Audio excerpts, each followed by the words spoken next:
As a medium, what I do know is that our loved ones in spirits don't miss anything.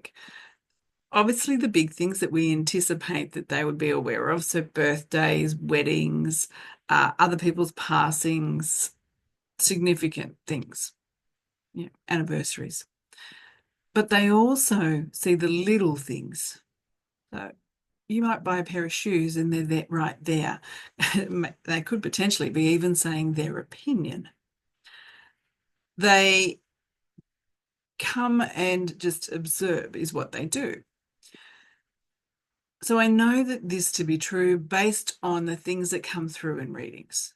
And the things that I find the most amazing for me after doing the amount of readings that I have is those tiny little unusual moments. Not the fact that you've got someone's ring that you wear, not even the fact that they know that someone's getting married or had a baby or that the baby is named after them. Those are profound, granted, but as someone that does a lot of readings, I'm not surprised by that. The things that surprise me are the things that are the most unusual, out of the blue, got no idea, unique to the person or a situation. They're the things that are like, wow. So let me share a story with you. I was delivering a reading to a lady, and through the connection, I was aware that this was her ex that had passed. He had sadly transitioned himself, and he had been bringing through quite a bit of information. He'd left behind two little boys, so he was acknowledging the little boys and what he had seen of them at school and all the things that they were doing. He was expressing his personality, so all things that I would anticipate. He was showing me that he was jokey and fun, and he even apologized for how he'd showed up as a partner and what he had done and the types of things that he would, say, and positive and negative. I can apologize for the negative, and there was some humor over the positive. And so this went on, for quite some time.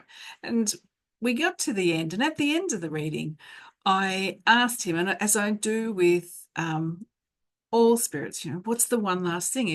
If your person never comes for another reading again, what's the one thing that you want to end this, 45, 60 minutes on?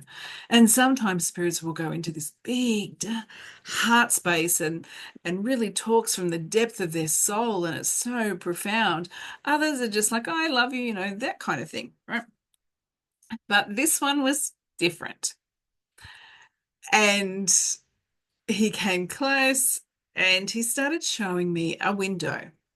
So he showed me this window, and he went into great detail, so I could tell it was a kitchen window and what it looked out on. So I could describe the environment that it looked out on and the structure of the sink. And so he was great detail.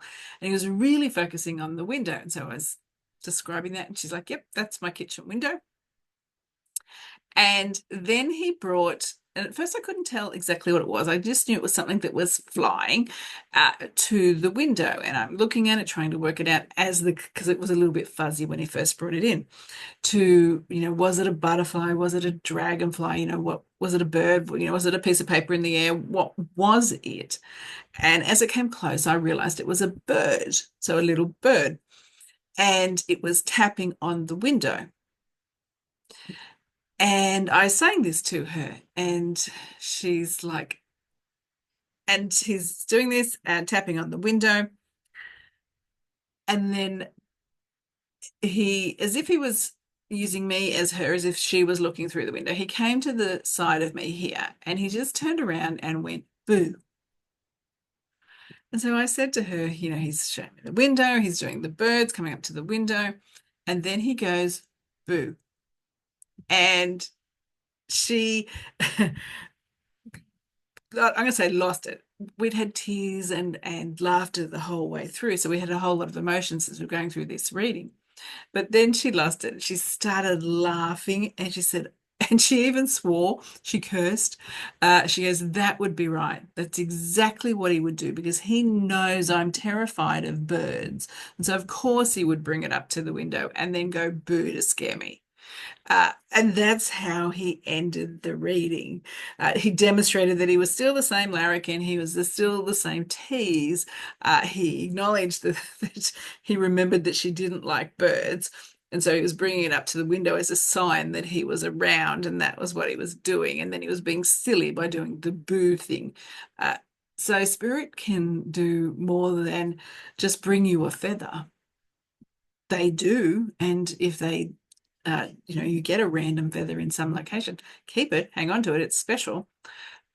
But they can do so much more and do so much more. It is up to us to let go of expectations and what we think it should look like, what we think they should do, because we are missing the communication that they are giving us by expecting it to come in a certain way.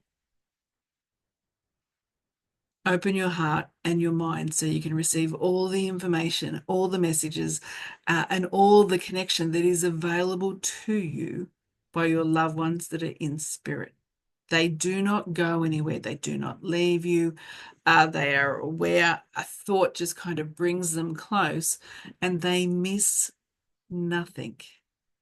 My name is Bronwyn Jane, and I'm the founder of the Psychic Mediumship College.